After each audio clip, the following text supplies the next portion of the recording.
Hello, I'm John Marshall Hall, and here's my documentary, The Power of University Songs, Guide of Laverne, and Alma Mater Hymn as case studies. This video essay was made for Dr. Zhao's Honors 351, Listen to This, The Power of Music class. Also, our class did not cover university songs in its overview of mostly Western musical history and appreciation. Therefore, I argue that through their historical contexts, musical and lyrical elements, and interrelationships with other university songs, it is evident that Guide of Laverne and the Alma Mater Hymn empower in contemporary times. Part 1 of this documentary will discuss the class of 1921's impact on the culture of Laverne College and how, from that cultural impact, J. Truman Funderburg, George Jacob Hollenberg, and E. Raymond Root were inspired to write the two university songs in focus. From 1919 to 1921, the class of 1921 initiated the tradition of L Day, designed the Laverne College seal, and composed school songs, all of which helped cultivate collegiate school spirit. Among the class of 1921 was J. Truman Funderburg. Originally from Colorado, Funderburg moved to California in his youth. He attended Manchester College, where he formed the Manchester College Band. However, his studies were interrupted by the Great War. He was enlisted in the U.S. Navy and stationed to Great Lakes, Illinois. There, he joined the Great Lakes Naval Band as a saxophonist under the direction of the March King himself, John Philip Sousa. After his naval service, Funderburg was matriculated into Laverne College. There, he formed and helped direct the Laverne College Band, in which he also played the tuba. During his time at Laverne, Funderburg wrote the music for the following songs: Fight for the Orange and the Green, Guide of Laverne, and the Alma Mater Hymn. After graduation, he worked as a county clerk. He also formed and directed the Los Angeles County Employees Concert Orchestra, which performed in county fairs as well as the San Francisco World's Fair.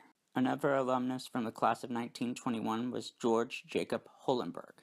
Perhaps it would be better to call on a man whom I'm sure can comment on the intellectual thinking of the institution in that day better than I.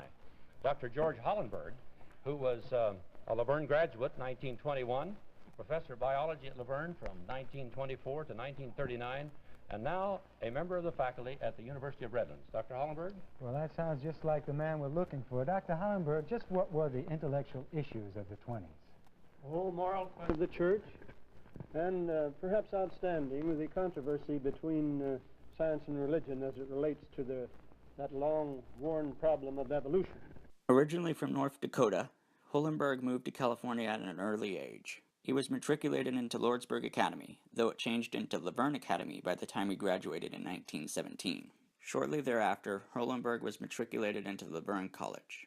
During his time at Laverne, Hollenberg helped initiate the L Day tradition, was the feature editor of and an occasional writer in the Campus Times, and wrote the lyrics to the Alma Mater Hymn. After graduation, he temporarily served as professor of biology at Laverne College before moving to the University of Redlands. As a biologist, he specialized in and became a published expert on the subject of algae. Ultimately, though, Hollenberg was not a professional musician. Despite him not being part of the class of 1921, E. Raymond Root remains an important Laverne College alumnus from the class of 1923. Similar to Hollenberg, Root was also not a professional musician. Not much is known about Root's early life since the archival and historical records of him are scarce. However, it is known that he graduated from Laverne Academy in 1919 and was matriculated into Laverne College. While at Laverne, he was a sports editor for the Campus Times and wrote the lyrics to Guide of Laverne. After graduation, Root served as a principal for schools in Burbank. However, his life was tragically cut short when he died in a plane crash in 1941. Part 2 of this documentary will discuss university songs and the two case studies from Laverne's collegiate history. Before those case studies can be analyzed, the Cornell alma mater, far above Caligula's waters, must first be analyzed since it is regarded as the gold standard template for alma maters. Composed in 1870 by Wilmot Moses Smith and Archibald Croswell Weeks, Cornell's alma mater, while inspirational, was not the first. As music historian Jacqueline Edmondson noted, its melody derives from H.S. Thompson's 1857 ballad, Anne Leslie. However, the only alma mater characteristics Cornell's included were nobleness and glory. Regardless, it, along with its numerous variations, continue to be sung today, though not as frequently as they were in the past. By contrast, Guide of Laverne was originally proposed as a waltz song in the Campus Times. However, it was later adapted by the Laverne College Glee Club, who sang it in the 1962 Biography of a College, Laverne College Report TV special. The college song, Guide of Laverne, is sung by the College Glee Club.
Its meter is 6/4 or 3/4, depending on which version. It is an example of verse-chorus, as its structure follows from the first verse to the chorus to the second verse to the chorus refrain. It is meant to be played moderately, though its dynamics alternate from fortissimo to mezzo forte to fortissimo to mezzo forte and finally to fortissimo again. Also, its musical notes are far more complex and layered than Cornell's, with a couple instances of counterpoint. Guide of Laverne invokes what music historian Simon J. Broner identified as sentimentality, traditionally the heart of alma maters and of college songs in general. However, since the Fosnack years of Laverne's collegiate history, Guide of Laverne has fallen by the wayside. It is rarely sung today, if at all, and it has been eclipsed by the alma mater hymn. As music historian Frederick P. Lee explained, alma maters from one era recede as other alma maters emerge. Similar to two species competing for the same niche, so too do college songs compete for alma mater status. Musical Darwinism, so to speak.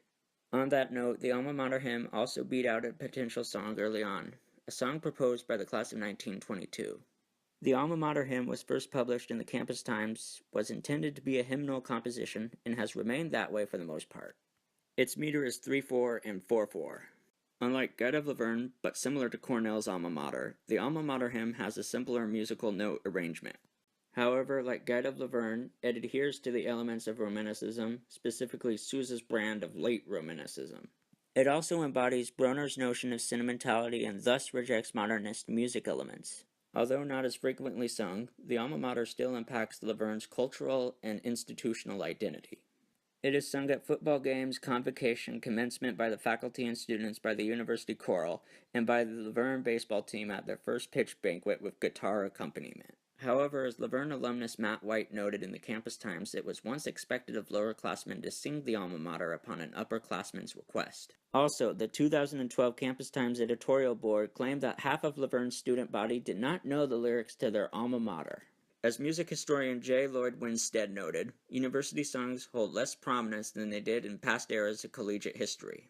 Regardless, the alma mater's opening phrase about a dear favorite spot has become a memorable foundation of Laverne's identity.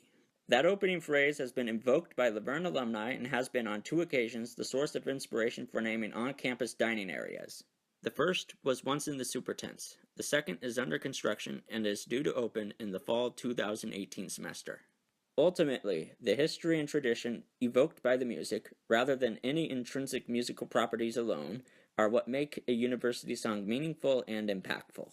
All 3 songs covered in this documentary also demonstrated that one need not be a professional musician to write lyrical compositions or to harness the power of music.